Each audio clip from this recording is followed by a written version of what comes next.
Hi, I'm Brenda Hartill. I'm currently working on a DVD showing the various techniques that I use to produce my prints, collagraphs, collage etchings and mixed media works. Having just started a blog, my plan is to make some short instructional videos showing aspects of how I produce my artworks. There are many variations in these techniques and I will be showing you what works best for me. This is an example of the use of Carborundum for a collaged etching. In this case, several deeply etched plates which have been glued onto a base plate and then surrounded with Carborundum, creating an intense deep ground of colour in which the image floats. I often use a gradation of colour to intensify that feeling of infinity.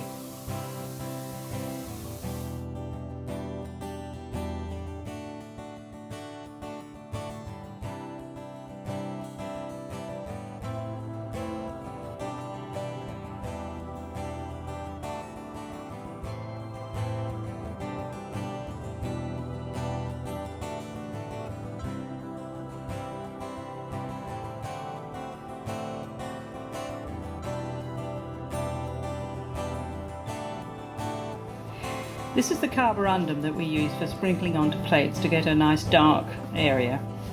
So those are the two grades, and then this one here is the one that we're planning to use, which is the fine one, which I tend to like to use.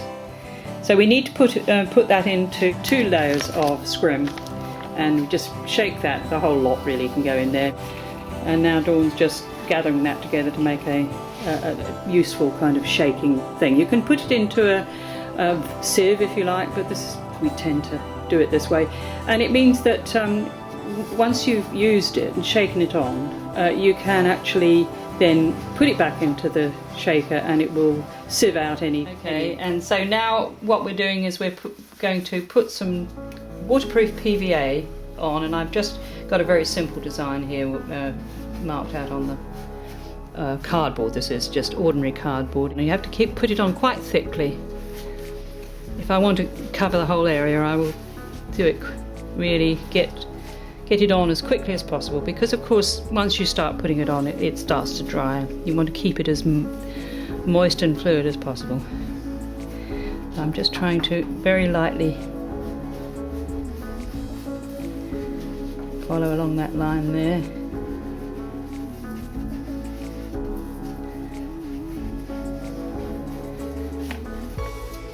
Now I've got this piece of cardboard up high off the level of the newspaper. I always put newspaper underneath so that then that will catch the Carborundum. So the glue, I'm painting the glue on, and I'm trying to now distribute it to make it as level as possible.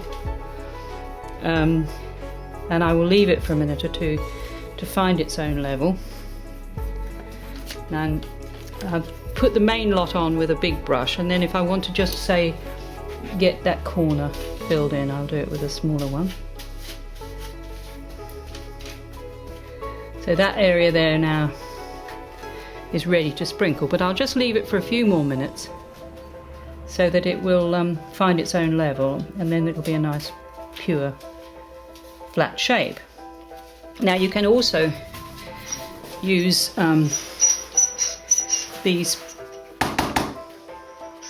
squeezy bottles if you want to do something which is more fine, where you sort of get a line, and that, my shadow's in all of this, which isn't very good.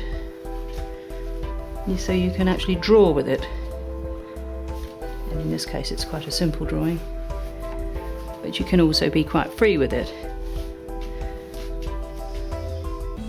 Now one of the things about a line like this with the glue is that it sometimes sinks away in the middle of the line, so you get a double line, which is quite interesting. Have to see how that works out. Now,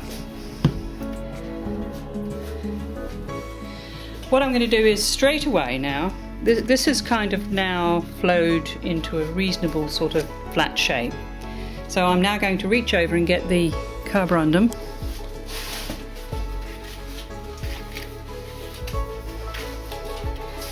and lift it up and then just shake it on like that.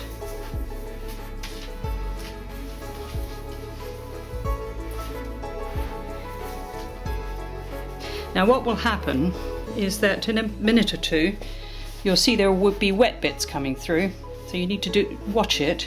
Now you can see here I haven't really got enough on there, and that will give a variation in the tone. You see the way the wet is coming through, so you have to go back over it and sprinkle it again.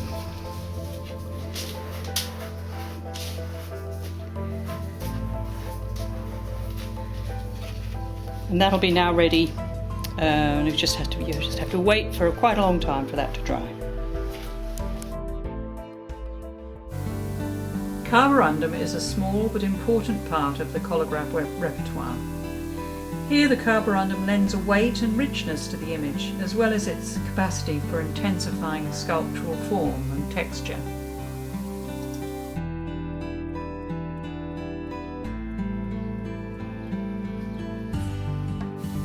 Here, glue is applied in a flow from a saturated brush, then sprinkled with Carborundum.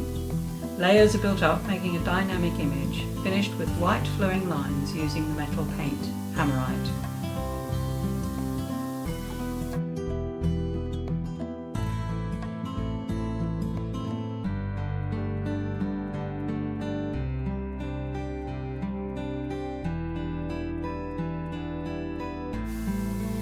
Finally, this Collagraph, Blue Inferno 1, was developed using a mixture of various materials, but its main impact comes from the use of Carborundum.